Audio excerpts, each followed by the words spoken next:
This program is brought to you by Emory University. So I won't repeat the lengthy introduction of Professor Markowitz.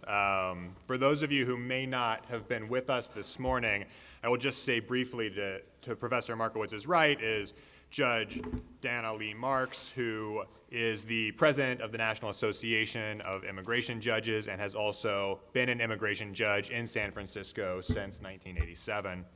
To Judge Marks' right, Jennifer Benzman is the Program Director of Immigration Legal Services for Catholic Charities here in Atlanta, the principal pro bono provider of counsel for immigrants in removal proceedings in the Atlanta metro area, and if I'm correct, also in immigrant detention centers in Georgia. And to Ms. Benzman's right is Jennifer Rizzo. Jennifer is the National Pro Bono Promotion Counsel for Human Rights First.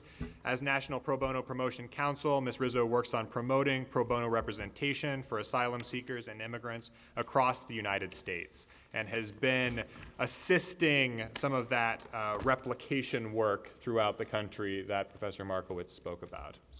And for those of you who weren't here this morning, I'm appearing as the president of the National Association of Immigration Judges, not on behalf of the United States Department of Justice. So, because we are here in Georgia, we are here in Atlanta, and Professor Markowitz gave us an excellent overview of what's going on a bit around the nation, specifically in New York. I wanted to start out maybe by asking Jennifer to give us a sense, in light of Professor Markowitz's lecture about what you see going on in Atlanta from your personal, or Atlanta and Georgia from your personal experience in terms of immigrant representation. Okay, thank you. First of all, no one told me I can't see any of you. These lights are really bright, so I may be looking at nobody. Okay, I think you're there. Okay. Atlanta Immigration Court, there's two of them in Georgia, one in Atlanta and one in Lumpkin, Georgia. Anyone know where Lumpkin, Georgia is? Okay, good, okay. Because you're immigration lawyers, so that's why you would know. There were 4 people that raised their hand, for those of you that didn't look back. Yeah, okay. Real big number. The Atlanta Immigration Court covers the jurisdiction of people who are residing in Georgia, in parts of Alabama, and sometimes Tennessee. I'm not too sure when it splits between the Memphis Immigration Court, logistically what someone's address is in Tennessee, but anyways, someone else figures that out, not me. Non-detained cases, but they also do a detained docket for those who are detained not in Stewart County, but in other ICE enforcement locations. Ocilla, Georgia, Atlanta City Detention, and it used to be Etowah County, Alabama. It depends on the day of the week if we still cover that jail. They switch it between us and New Orleans sometimes. But anyways, so that covers Atlanta Immigration Court. So if somebody resides in, Savannah, they have to come to Immigration Court in Atlanta, which can be quite a drive. And then for Lumpkin, Georgia, that covers the Stewart Detention Center. At last count, it was the largest detention center in the country for removal. It houses about 1,800 beds at a time. It has 3 judges, courtrooms there, and obviously ICE, Immigration Customs Enforcement. And basically what they do is they take folks from Georgia, North and South Carolina, and anywhere else in the United States that they want to put someone, and they put them there. They'll have the immigration hearing there with the judges, and they'll be removed directly from that place. They have what they call JPACS flights, government flights that leave for Mexico, El Salvador, and Honduras on a weekly basis, and they just load the planes up and send the guys back. I say guys because it's an all-male facility. There used to be females when it first opened, but I don't know, maybe they didn't want to mix the chromosomes, I don't know, but they took the females out. So it's all male facility. Currently it has about 1,620 guys there. A quarter of them are those that come from the border. Anyone who comes in across the border and claims asylum, for some reason, they find it best to ship them all the way to Lumpkin, Georgia for their processing and for their hearings. We're seeing a lot of folks from, guess where? Burma, okay? No idea why, but they're coming through Mexico and claiming asylum, and then they're ending up in Lumpkin, Georgia. So it's a very diverse and different population that we're seeing at the Stewart Detention Center. It's a very rural area. I don't think there's even one registered attorney in the whole county. So it requires a lot of travel to be able to represent those cases down there. It's very problematic for North and South Carolina especially, because that's where everybody's witnesses would be, their documents and everything else. And to be able to have someone come down there for the full hearing is very difficult for family members to travel to. So we try really, really, really, really hard to get bond so that they can leave and have their case transferred back to Charlotte, non-detained docket, and have more success. I think that was the end. Okay, excellent, thank you. Okay, I could go on for a while longer, but Well, it gives us a good overview, gives us a good sense of what's going on sort of in our local area. And you started addressing what my second question was going to be, which is, Peter identified three sort of major causes of the immigrant representation crisis: the civil nature, the deportation, the explosion in deportation, and the explosion in detention. But it seems to me that the explosion in deportation and detention both have a corollary cause, which is the logistical challenges that are created for representation. Now, obviously, Stewart Detention Center, Lumpkin, Georgia, very rural area, outside of the major metropolitans, highlights one of those challenges, which is, just getting counsel to the detention center. But I was wondering, in terms, I think, also of the surge docket and the time frames that attorneys are under, if you would like to start addressing that, and then if other of you on the panel want to sort of jump in with other thoughts on the logistical challenges. okay, thank you. When we're talking about the surge cases, I forget that everybody doesn't operate under the same wording and world that we all do. And the surge cases is a descriptive term of what happened at the southern border beginning in, well, I would say it probably started last January and got worse and worse and worse with the influx of unaccompanied minors traveling across the border and being encountered by Immigration Customs Enforcement, being put into custody, and then being placed in removal proceedings.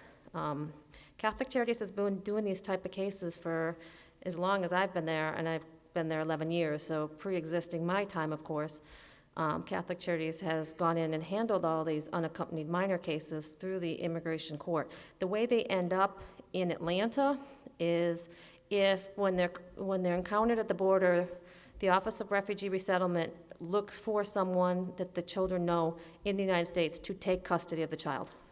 So the child will have an aunt and uncle, cousin, friend, sister, brother, somebody they can give them a name or a contact, and then the Office of Refugee Resettlement will place them into their custody and then give them the paperwork that you have to go to immigration court because the children are placed in removal proceedings. So that's how they end up in the Atlanta immigration court over on that side. Obviously, you probably realize, Georgia does not border Mexico. So in case you were wondering, that's how it ended up. So anyway, so we've been doing those cases for quite a few years, and about 5 years ago, we really pushed to have one particular judge do the juvenile docket. And the juvenile docket was typically once a month, a half-day docket in the afternoon. And we made strides, and nationally that they went towards that model to have one judge doing the cases, because you can't bring kids in when then you bring detainees in, and it's just ugly. So for a long time, we had one judge doing a half-day docket once a month, but starting about last January, the docket started to pick up. More kids started coming through, more kids started being placed in Atlanta, so the docket went to a full day with the same judge. And then that wasn't enough.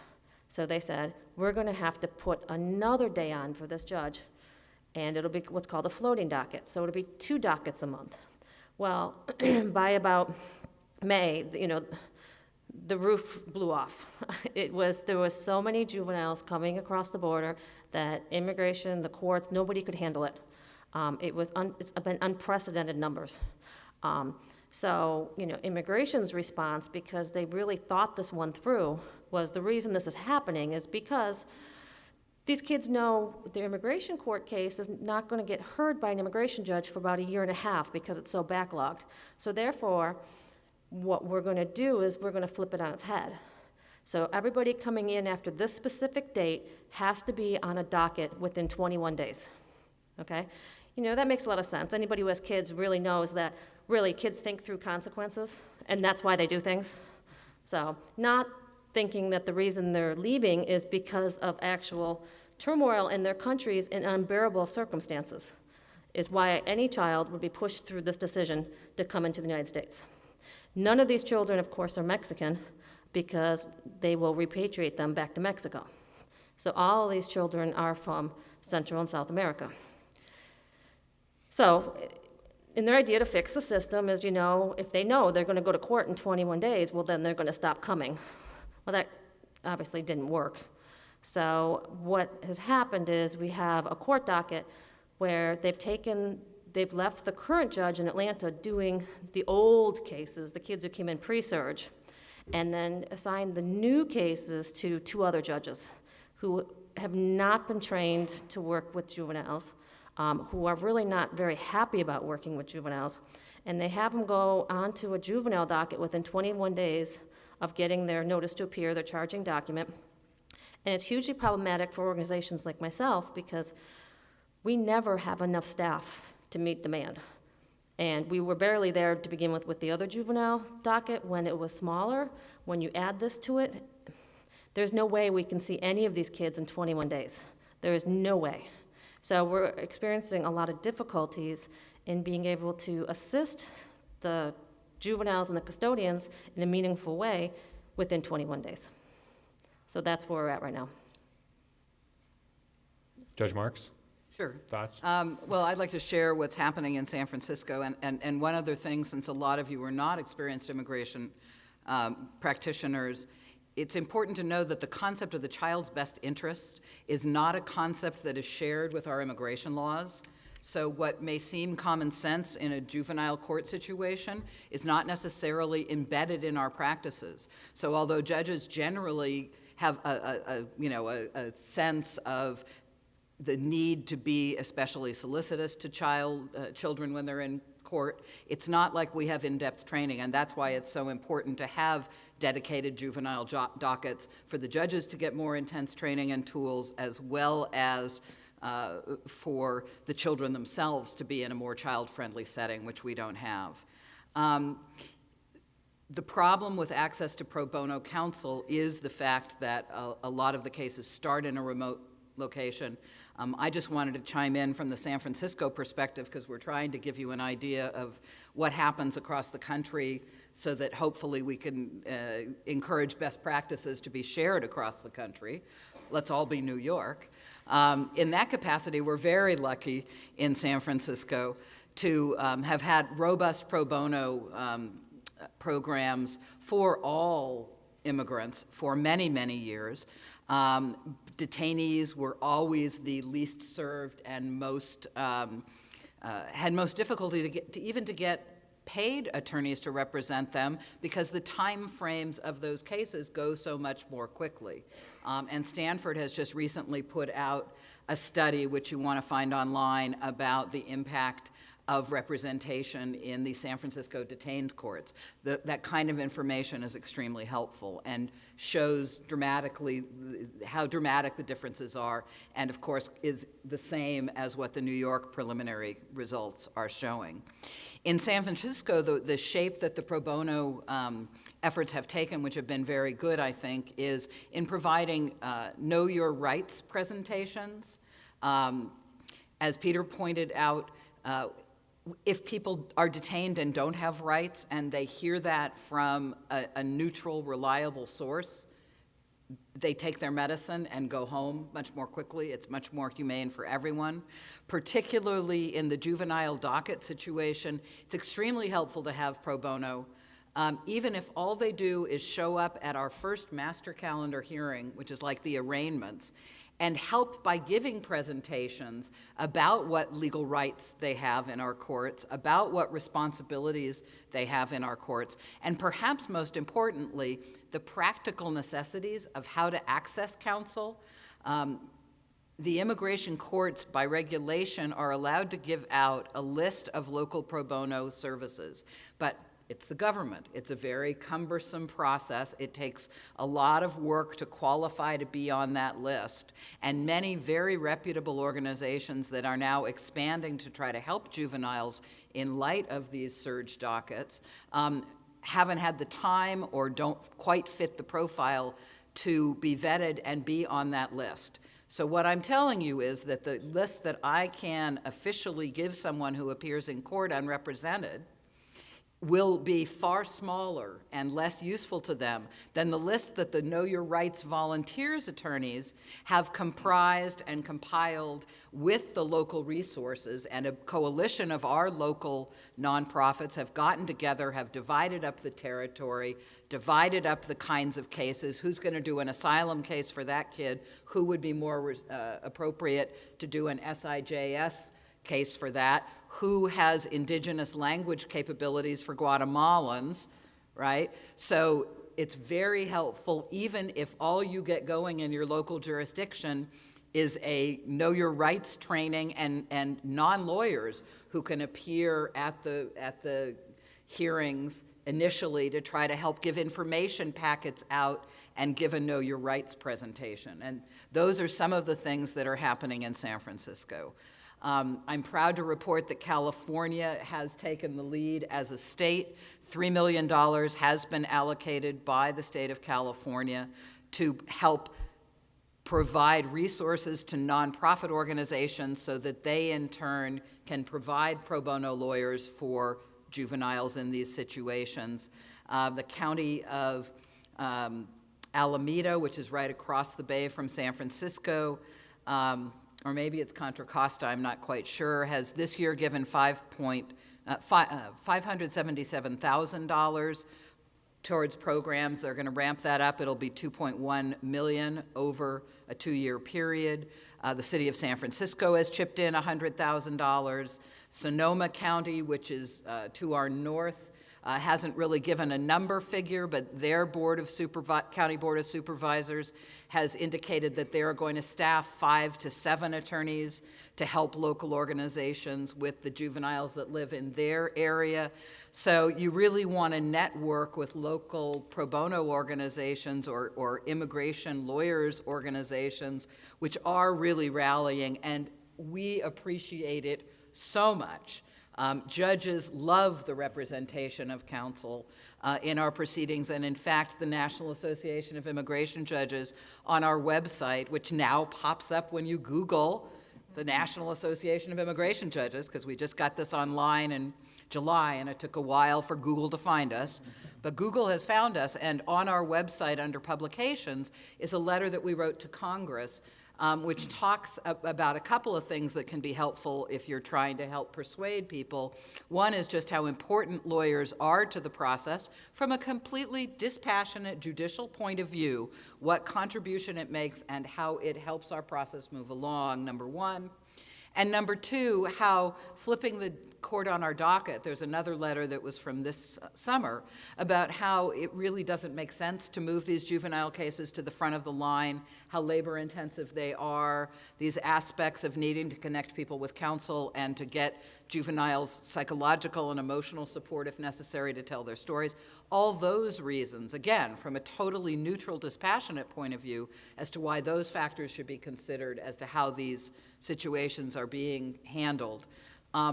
And I think one more point, and then I'll pass to Jenny for the Washington area issues, but it also occurs to me as we talk about these juveniles, there's also a very large number of cases we're seeing in this surge that include children traveling with adults. And in a way, they are in the toughest situation. I mean, it breaks my heart. Many times, this adult with a child is a barely 18-year-old woman with her infant in arms.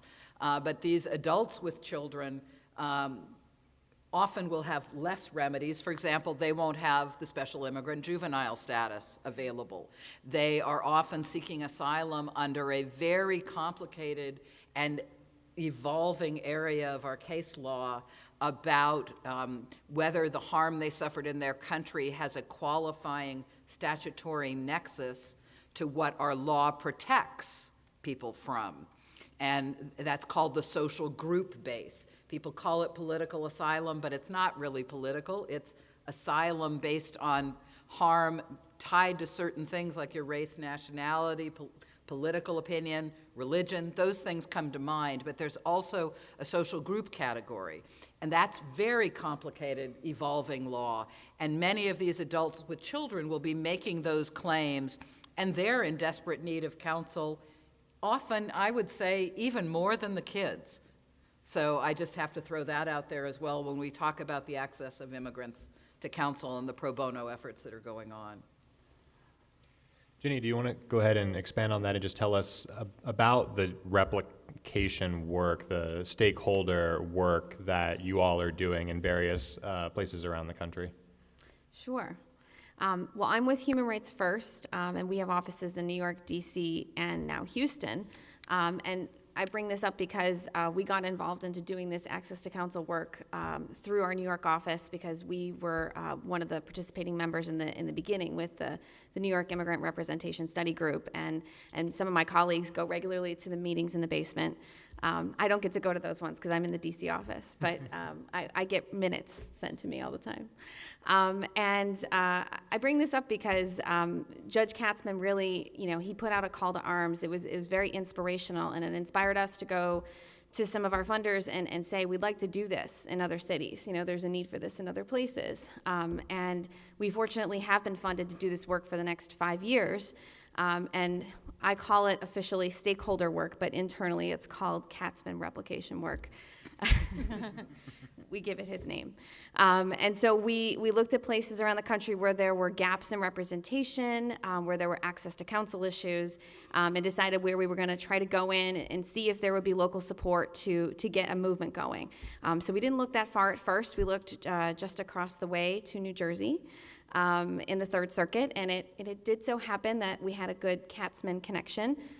He did speak to his good friend on the Third Circuit, Judge Chigueras, who was interested in chairing a working group, and we found that the way to get that type of conversation going was to have an event like this. So we had a day-long conference back in early 2013. A lot of people came.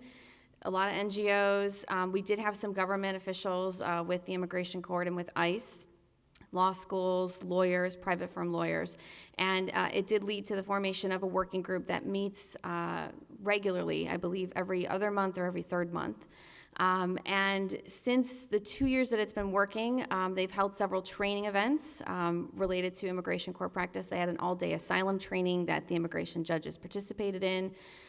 They've also had some mock hearings, and it's also led to further collaboration between the NGOs, some of which now do screening projects at some of the detention centers that were referenced earlier. The major thing that we're missing in New Jersey is money. I'd say the two most important things to getting this type of work done are engaged stakeholders and money. And in New Jersey, that is still the one big struggle that they haven't been able to secure a big financial donation, similar to like the Robin Hood Foundation was able to donate money for the Immigrant Justice Corps. But it's important to note that it's only been going for 2 years. The Katzman efforts essentially have been going for 7, and things really started to happen in the last 2 to 3 years. So there's got to be a long-term perseverance there for getting this done. But New Jersey's going well. There's about 50 people that belong to that working group, I believe. And after that got underway, we looked farther. And we were very interested in the Fifth Circuit. And we're actually really focused on the numbers coming out of Louisiana. Very small state. Its largest industry is tourism. Its second largest industry is prisons. They have a lot of immigration detention in that small state. Over 2,000 beds are filled every day because of that mandate that you heard about. And the providers there are, if you can believe it, scarce and far between. There are only 5 providers in the entire state that have an immigration lawyer on staff. And when I say 5 providers, 2 of those are law school clinics. So they're not doing direct service in quantity. So there are actually 3 providers really that are serving, and it's just not enough for the number of immigrants that are in that state. The representation rates are horrible in Louisiana. I did bring some numbers. It's really bad. In terms of the there's 2 courts. It's very similar to Georgia in the sense that there's the downtown court in New Orleans, similar to the Atlanta court, and then there's this remote court in Oakdale that no one goes to, and it's very similar to the Stewart court in Lumpkin, Georgia. And while 50% of the immigrants have representation in front of the New Orleans court in downtown, only 13% of the immigrants in Oakdale have a lawyer. And so we held a conference that was co-sponsored by several of the local Louisiana law schools back in March of this year. That has led to the formation of a working group. The working group has got about 40 members. Its key components to that working group are leaders from area bar associations. So the New Orleans Bar Association president, the past president of the state bar, the current president of the state bar, law firms, because pro bono is really needed in that state with not having a large immigration bar and not having a very large NGO presence. Pro bono is really the key to getting lawyers for folks, especially pro bono from lawyers who may not be trained immigration lawyers but are willing to learn and take a case. And it turns out that the Louisiana efforts kind of came in the nick of time because the surge that everyone's been talking about hit Louisiana quite hard. There are 4,000 unaccompanied children that were released to sponsors in that state. That's pretty crazy when you think about the fact that there are 6 not-for-profit attorneys that can represent them. So the working group has achieved a lot of great things, I would say. We don't have a lot of funding to date, but there can be a lot of things done just by getting important people in a room that are dedicated to an issue. The key motivating factor for us, I think, has been getting a federal district court judge who was actually inspired by Judge Katzmann's remarks. He's joined on board, and he's there to chair our quarterly working group meetings. With regards to the kids, there was a special project that was formed that is being called PB&J, Pro Bono and Juveniles. It's a CLE and case intake and matching process. What we're having is lawyers that are showing up and learning about what they need to know for the day, and then they're getting placed with a case that some of the providers have had screened and put on a wait list. And so that is now starting to go forward. And the judge that I referenced actually was able to convene a meeting with judges in Jefferson Parish, which is where the majority of these children are located. And that led to a discussion with everybody noting the fact that there were going to be a lot of these cases coming through the court, and so they were able to set up a streamlining process where if you show up in Jefferson Parish on a Monday with your client and an interpreter, you'll be given a hearing that afternoon to get a predicate order for a special immigrant juvenile status. That's not a decision that afternoon, but you get a hearing that day, which is great because it makes it a lot easier to get a pro bono attorney to sign up. If you show up without an interpreter, the court will appoint you an interpreter and you'll have a hearing in 3 days. So that's huge. So that's sort of taken the beginning part of the SIDGE work. Now we just got to take it down the pike and get immigration lawyers for the other part of it. But that's one effort that came out of the working group and didn't require any money, and I really credit some of the judicial leaders that helped make that happen. Another effort that's come out of that working group is a bond representation project that is just getting up off the ground. It's a way of looking innovatively at the detained population in Oakdale and how are we going to get lawyers to them. A lot of times, detained representation focuses on getting the lawyer to go and represent the client and represent them in front of the proceedings. But this is looking at finding those who are bond eligible and seeing if we can get them out on bond, so then they would be able to go back to their home community where they have the support of family, potentially money, could get a job, and then be able to find counsel from here on out. And so the Oakdale Bond Project is actually poised to receive. Hopefully they sign the check next week. I'm waiting. It's going to be $15,000, and that would be to hire a part-time project coordinator to be able to go up and screen the cases. And we're working again with our various stakeholders to get trained pro bono attorneys to enter appearances in those cases. So that hopefully will be taking off beginning of next year, timed quite nicely for the bond regulation that's about to go through. So that's very exciting, what's going on in Louisiana, and we do hope that more progress will be made, and we're certainly looking for funding. I want to note briefly that there have been some efforts going on in Houston. We are a part of those efforts, but those actually were not started by a conference or by a judge. They were driven organically by funders. Houston has rapidly changing demographics. I know because we just opened an office there. And they're right on the border, and they're a legal center that's sitting quite close to these family detention centers that are now detaining women and children in Karnes, Texas, and the soon-to-be-opened Dilley, Texas. And so lawyers from Houston at big firms are being asked to step up to the plate and go and take those cases.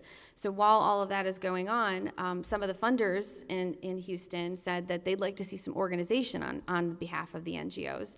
And they'd like to fund comprehensively one big organized plan and not little smidgets of money where everybody's doing their own thing and it's not organized. So they've actually put a bunch of money in a credit union, I believe. It's in a big pot. It's about $200,000 to start, which is, yeah, pretty nice. And they hired a facilitator of a group, and it now meets monthly, and they've been going like short term, what do they want to do, what's the wish list, and then they have like a bucket list for like long term.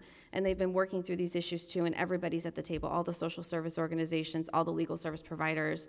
Missing from that group right now is law firms, but it sort of started differently, so it'll be interesting to see what path it takes in terms of going forward and engaging pro bono. So it's just very interesting because everyone's looking around the country and seeing who's doing what and coming up with their own vehicle. And the last effort I'll just highlight briefly is in Los Angeles. We heard about the money that's already been donated. That sort of started because there were some conversations happening in the beginning of this year between some of the local legal service providers who looked at what was going on in New York City and saying, hey, LA should be giving some money too. And so they started doing some advocacy and had been talking to the city council in Los Angeles. In the meantime, the surge of children really impacted California, and LA just has sheer numbers of immigrants. Their dockets are crazy, and there are a lot of judges, and everything is backlogged. So, you add several thousand more unaccompanied children to that crisis, and you have providers that are stretched. I mean, LA has a lot of providers. It's not like Atlanta. There are 20-something providers that do immigration legal services, but they're all strained as well because there's so many clients. So those efforts sort of started organically. There was a conference that we co-sponsored with some of the law schools in September to focus on highlighting the gaps in counsel, the gaps in representation, and then that money came through shortly around that time as well. And so while there's no organized effort to date, there's sort of interest from the providers that potentially they could look at identifying a leader possibly on the Ninth Circuit that would convene a group similar to Judge Katzman. What I would say is that it's good to have a judicial leader when you can. Certainly someone on the circuit court level brings a good element to it. That's the type of person that you can get law firms and lawyers to want to be in the same room with, so they're willing to get up and go to a 7:30 meeting. They're not mere government attorneys. But really, it doesn't have to be a circuit court level judge. It could be anyone, just someone who locally is prominent and has some influence and gravitas. The other thing that's really important is having dedicated, engaged community leaders that are willing to work together. And patience as well. And certainly getting funders to the table and involving them at some point in the proceeding is very important. So I would say that there's a lot of exciting things happening around the country, and it's because of what happened because of a speech in 2007, essentially. One of the things that's been a consistent theme today is the complexity of the immigration law, right? And so, Peter, for you in particular, though I welcome the others' contributions, I wonder whether it's building capacity in local service providers through the New York Immigrant Family Unity Project, or it is the Immigrant Justice Corps. What are you doing to train up? You made a big point that it's not just quantity, it's quality. They have to be quality attorneys. So what are you doing to ensure the quality training in both of those programs? Sure. I could speak about the program specifically, but then we've done a lot of things to help improve quality across the bar beyond those programs as well. we had the benefit with regard to the New York Immigrant Family Unity Project of having a very robust system of immigration units housed in public defender offices in New York. But that was a base that we were able to build on. There was a very high level of practice from relatively small but established units that we were then able to fund those units, and they were able to hire and maintain their high quality. But it wasn't by accident that those units existed. That itself was an advocacy effort that predated the Katzman work, where we had that kind of first, leading up to Padilla, that first kind of program that I started at the Bronx Defenders, where I was an immigration attorney, I worked alongside criminal defense attorneys, and I provided not only representation to the criminal defendants, advising them about their rights to, with regard to the immigration consequences of any contemplated dispositions, but would then follow them through, and if we couldn't protect them, I would represent them in immigration court. That model took hold, and with the Supreme Court's decision in Padilla, we've been able to make the case that's a model that the government is required to fund. And so we've been able to use that and the arguments about constitutional obligations to unlock resources and get those established units in various public defender offices. Once we had established units, then it was quite easy to scale up. What we needed then was money. But we had the institutional expertise in several offices. And in some places, when I go around and talk, I talk about that as kind of the most efficient thing you could do on the front end. Because when I was advising criminal defendants, I could, do 10 advisals a day, and 7 of those would protect somebody from deportation, or 5 of those would protect somebody from deportation, and it took an hour of my time and a little bit of research. And so the amount of impact I can have per dollar per case on that kind of unit was huge. And so sometimes I tell people that's the place you need to start, and then you build capacity, then you have this expertise, and then you can layer upon that expertise as much additional resources as you can muster to provide the direct immigration legal services. So that's the story of the kind of Immigrant Family Unity Project. In regard to the Justice Corps, we put them through a month. It's a prestigious program. We had what was it? I think it was 400 applications for the 25 attorney slots and some similar percentage for the non-attorney slots. So we were able to, turns out law students want jobs, right? And we were able to get kind of the cream of the crop and some really excellent people. And then we put them through a month-long boot camp. And so they started on September 1. They didn't go into the field until October 1. So for a month, they had full-time training. And then they come back, and we place them in the premier the public interest organizations in the city. So the supervisory capacity is the part that we said, that's too expensive for the model that we're trying to develop. We're going to leverage the supervisory capacity of our existing providers, give them free attorneys, and make a donation in kind of supervision. And they have exceptional supervision. We have people, the best kind of juvenile service places. We have fellows, the best asylum places. We have fellows, the public defender offices. We have fellows, et cetera. And then we pull them back in-house every other week for an additional day of training. And so there's a pretty robust training model.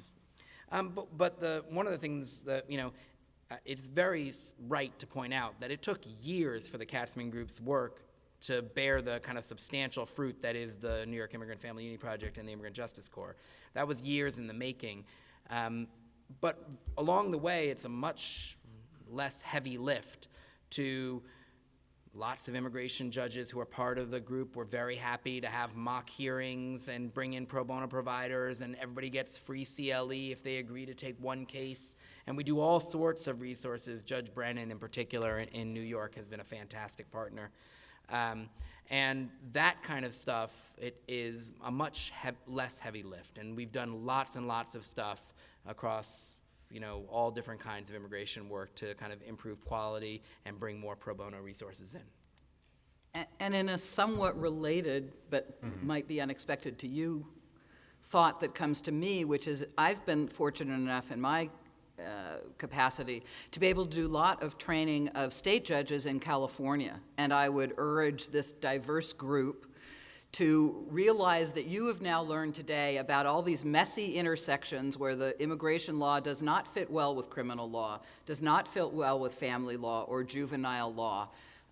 You may want to urge your local judicial councils. There are trainings out there available for the judges, and that is going to help from another end as well. If you start helping state court judges to understand why the lawyers are being so strange in keeping the criminal record so sanitized, why do the family law lawyers or juvenile dependency lawyers want these SIJS findings. The judges go, wait a second, I'm not an immigration judge. I shouldn't be granting SIJS status when you come in and ask for your finding.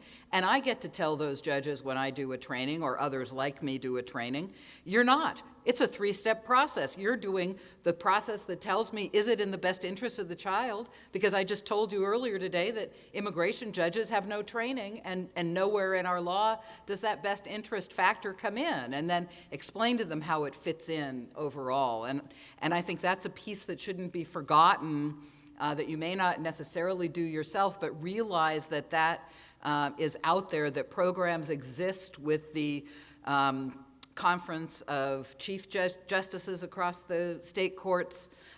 There's organizations that, with the National Judicial College and the Center for Public Policy Studies, that help do manuals and trainings for judges, which I think can be helpful as well to kind of meet you halfway on some of these issues. So before I open it to the floor, I just want to ask one more question of Jennifer, which is, in our context, if you had the opportunity to direct new resources at a particular issue, 2 issues, 3 issues, in Atlanta, Georgia, the Southeast, what's on your radar? How would you try and improve our situation? When you say I get resources, like someone were to give me money? Yes. Yes.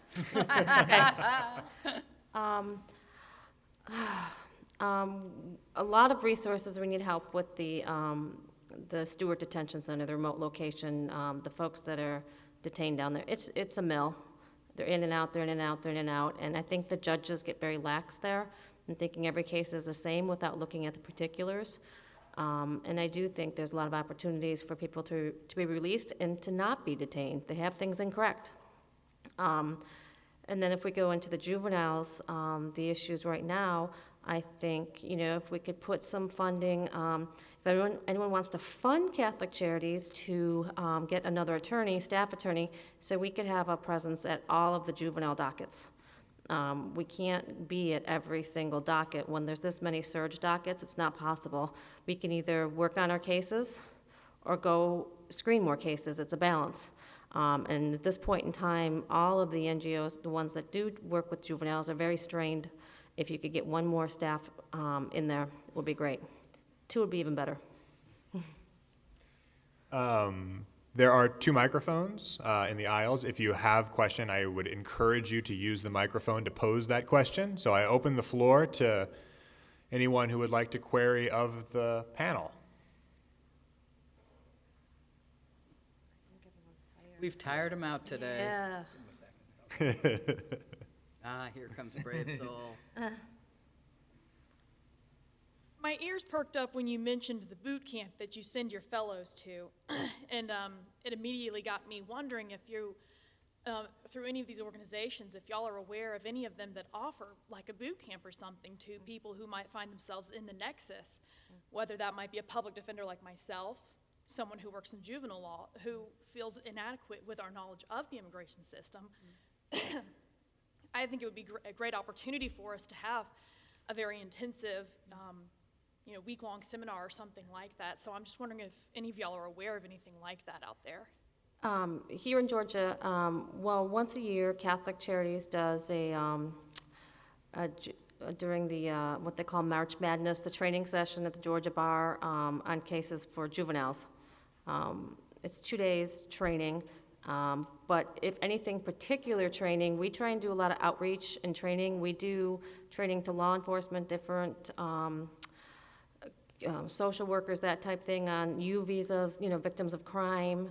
we require, just ask people to check our website and call us if you have a particular need. We have all the PowerPoints and presentations and all that, yummy, yummy stuff that you can do. But as far as having like a boot camp, I really like that idea, but, we have too many cases, we have too much going on to actually do some type of boot camp within our offices or something like that. But, I mean, if you're looking to see how does immigration court work, we will take you with us. We'll meet you down there. We'll have you suffer our pains and go through it with us. But, yeah, Catholic Charities really puts themselves out there as an advocate, and we do provide services in that sense. And there's other not-for-profits that do the same thing. And I would add, I think you said you were at a public defender office, is that right? Right, so there's a consortium called the Defending Immigrants Partnership, which is, I think it's the Immigrant Defense Project, the National Lawyers Guild, National Immigration Project, and the Immigrant Legal Resource Center, if I remember correctly, which are the three organizations nationally that have the best expertise at the intersection of immigration and criminal law. They have an abundance of resources. Those three organizations, sometimes individually, sometimes collectively, host conferences targeting public defender offices and how do we prepare defenders to meet their Padilla obligations. It's a hefty obligation. And I think if you reached out to any of those organizations, I know that, for example, at the at the Immigrant Defense Project, there's an attorney who's dedicated, whose job it is to work with defenders across the country to help them support their professional development. So I would reach out to those folks, and if you That's true of the Immigrant Legal Resource Center in San Francisco as well. Yeah. And all three of those organizations They're are outstanding. exceptional. Yeah. Yes. Along with Catholic Charities. Along with Catholic Charities. Right. But at the intersection of criminal and immigration. Yes, okay. How might one begin to export the New York model to a different state like Georgia? There are definitely political forces here that are very anti-immigrant. David Perdue ran on the no amnesty slogan. But to convince, as you were saying, that the immigration courts, that having competent representation for detained immigrants is actually really beneficial for the system. So how do you export your model and bring it to the masses? The National Association of Immigration Judges does lobby on Capitol Hill, and one of the ways we're trying to contribute to this process is to see what we can do in terms of influencing legislation, educating congressional staffers about the needs, but we're always looking for partners to try to help explain where I believe in terms of immigration court reform that an Article I immigration court is the political sweet spot between people who are liberal on the immigration issue and people who are conservative on the immigration issue. The one time a bill has actually been introduced for that purpose, it was by Representative Bill McCollum of Florida when he was in the House before he became Florida's Attorney General a few years back, a good, staunch, longtime Republican. We do need bipartisanship on this issue, and the idea that a more efficient system which will keep people detained for shorter periods of time and which will protect the system from the class actions that brought us, where we are today in terms of issues relating to representation for people with mental competency issues or the current pending suit about the representation for juveniles. Why spend those millions fighting those class action cases instead of giving capacity to a neutral court system that won't be challenged? We'll hurt those liberals bad by giving them due process, but the reality is that even though it may appear at first blush as a liberal response to the issue, it's just a cost dollars and cents benefit. It will be more cost effective than throwing money at enforcement and then having those cases never be really enforced all the way through to having the person leave the country because the process is so slow that the decisions get stale and it's so expensive when we clog the courts. So I don't know on a practical matter in each jurisdiction how you expand the program, and Peter is obviously much more successful on that, but that's kind of my strategic overview way of looking at it, and that's what we're trying to do. And I'm going to take it in the reverse order, because I think there is a national solution that we can get to that would obviously impact Georgia as well. But I think locally, I think you have to be relentless. You have to get together with the relevant folks, get them together, and figure out ways to build your collective credibility, to raise the profile of the issue, whether it's through studies or conferences or whatever it takes. Figure out how to kind of build political power. You know, Judge Katzmann's credibility was extremely important for all of our efforts. But as was, there's an organization called Make the Road New York that has a lot of power in electoral politics in New York City. And I went to them and I said, you need to be part of this, and made the case to them, and they got part of it, and we would never have gotten this done we would never have gotten the meetings we got but for the fact that the executive director of Make the Road New York was the one asking for them, right? So you need to be like strategic, relentless, patient, because it takes time. Find places to get small victories. You know, there were a lot of small victories we funded. Judge Katzmann was responsible for helping unlock funding for one attorney that went to Human Rights First, which was a victory that we celebrated, and it was important. And there were lots of little small victories like that along the way to sustain us. But it takes patience. It takes being relentless. I really do think that the public defender system, I think, is enormously important, and I think that one has to be public funding, because I don't see a way to make a sustainable public defender universal representation project that's through foundations. That's not the way foundations work. But not every project is like the public defender system, so it doesn't have to necessarily be public funding. And I do think as strange as it might sound, given where the Congress is right now on immigration, that it is credible to think that we're going to get there on a national scale with this kind of public defender system. Because when the data comes in, it's going to take us a few years, but when the data comes in, we're going to be able to show that 83% number, those folks who took orders on the first day, adjournments in New York for detained cases 2, 3, 4 weeks out. Every day in immigration detention is $159 to the federal government. When they're counseled properly on the first day, the case is investigated, and it's not just an LOP program type counseling, a legal orientation, know your rights. We get all the documents, we get all their criminal records, we're able to have folks run to the court if we need to before the case is called and double check criminal records. We do a thorough investigation, we get those cases the day before, and then we're at the master calendar. Folks take orders if they don't have a defense, and they should. And that saves a lot of money to the federal government. In the end, I think we're going to be able to show that this program pays for itself on a federal level or close to it. And once we can show that, that changes the conversation in terms of trying to unlock a federal program. That's going to take a few years for us to get there. We won't have that kind of data for a few years, but that could be a game changer on a federal level with this stuff.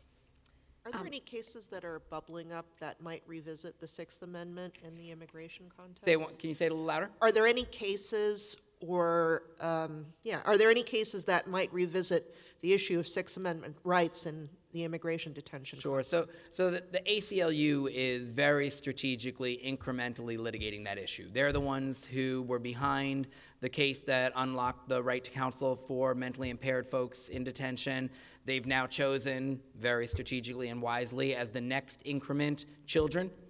So there's a case right now in the district court in Seattle where they're arguing for a constitutional right for appointment of counsel for children. It's harder. The mentally ill folks, we had the ADA, the American with Disabilities Act hook, which we don't have with children. So now we're in constitutional land with children. But they have an incremental plan to expand that, and that's what they do very, very well. So my hope is, and I do think that we will get there. I think one of the things holding the courts back has been, it just doesn't seem possible. It's too big and it's too crazy, and judges aren't supposed to think this way in terms of I just can't order that, because how are they ever going to do it? How are they ever going to create a system? But with innovations like the Family Unity Project, we're showing that it's possible, and I think that, together with the incremental development of the case law, And frankly, with changing our national conversation on immigration, I think we will get there in terms of a Supreme Court recognition of this right, but not tomorrow. If I could just jump in and add that increasing funding for the immigration court system overall and increasing funding for the USCIS asylum office nationally is very important as well, because of all these backlogs that we're seeing, which have just only been exacerbated by the surge of kids where they reshuffled the dockets to put some cases up top. We're looking at backlogs of anywhere from 1 to 3 years depending on the venue. That's inherently unfair for folks who are waiting for a decision. It just trickles down. It has so much effect on so many other things, including other family members who are waiting on that person and the adjudication, the outcome of their case. It also has an impact on pro bono. I mean, we're talking about doing these like innovative models. They all rely on pro bono support and small firm lawyers, big firm lawyers putting their time in. Well, it is really hard to enlist a pro bono attorney when the hearing is 3 years from now. That's really hard for anybody, even a large firm with a lot of money, to sign up and say, you know, we're going to take this asylum case, we're going to take this removal case. So being able to shuffle the deck there, you know, the immigration court, Human Rights First has long been pushing for the fact that the system needs to be better funded. It has not been funded to the level it needed to be funded to for years now. And so that looking at that is really important. Also, if we want to talk about cost saving, looking at alternatives to detention, you know, this 34,000 bed mandate that are filled with bodies every day, you know, getting rid of that mandate and looking at using alternatives to detention, you're looking at a huge cost savings. Detaining a person on a daily basis is around $120. Putting an ankle bracelet on them is around 6 cents. In terms of cost per monitoring. So that's something else where they could look at shuffling money if there was a funding priority. But you did ask about what can be done in Georgia, and I'd just like to say that I really think that your state could benefit from a working group, like something that Judge Katzman has convened. One of the reasons why I've been down here talking to folks is because we're looking at the possibility of doing stakeholder work down here if there is a will to do it. We are funded to do this work, and what usually happens is to be able to convene a group is it's helpful to have someone who can sort of facilitate it. I believe in the instance of Judge Katzman's group, he had a law clerk that spent some time on her own sort of organizing things. But, you know, looking at pulling in various stakeholders and identifying who are the power players, who has the ear of which officials, who would be able to pull on the strings of what type of public money, you know, that would be able to fund some type of effort. So looking at that going forward, because your state is definitely suffering at the seams from a large docket, backlogs, a lot of children, remote detention, and gaps in services. There's not enough asylum representation is what it appears. There's not enough detained representation. There are gaps because the providers here are amazing and they're doing incredible work, but they're operating at over 100% capacity. So getting everyone to come to the table and talk about how to address that would be excellent. On that note, I want to say thank you to this, our final panel of the day. And so it falls to me to send you forth, the diehards, or those who don't think it's right to skip out early on your legal ethics credit. I want to thank you all for coming. Obviously, the scope and nature of what we've heard today is overwhelming in some ways, but I also think that we've heard no shortage of possible solutions, starting with Judge Marks in the morning, ending with Professor Markowitz and this panel this afternoon. There are ways to improve this situation. I think that the integrity of our profession is part of the question here, right? This is a symposium on professionalism, and part of our professional obligation is to maintain the integrity of what it means to be an attorney, what it means to be an officer of the court, which means maintaining the integrity of the court as well. And what I think we've heard all day long today is that we can build and maintain that integrity by enhancing the legal community, whether it is calling the immigration attorney down the street or in the next county over to consult you on your criminal case, right? Whether it's building relationships so you have people to back you up when you're out of your depth in an area that's not your expertise, or whether it's coming together to advocate for an Article I immigration court or to advocate for superior immigrant representation. Joining together as a legal community is an essential aspect of our professional responsibility. Before I send you off, I want to say quickly thank you to everyone who helped make today possible. Thank you to our AV team, our videography team, our caterers. Thank you especially to the Center for the Study of Law and Religion staff, and particularly Linda King, Anita Mann, and Patty Gezzi, who make these events run incredibly smoothly every time we put them on. I'm so deeply grateful for their assistance. And a personal thank you from me to Frank Alexander, who made it possible for me to organize this conference today. Thank you all for coming. Safe travels home. The preceding program is copyrighted by Emory University.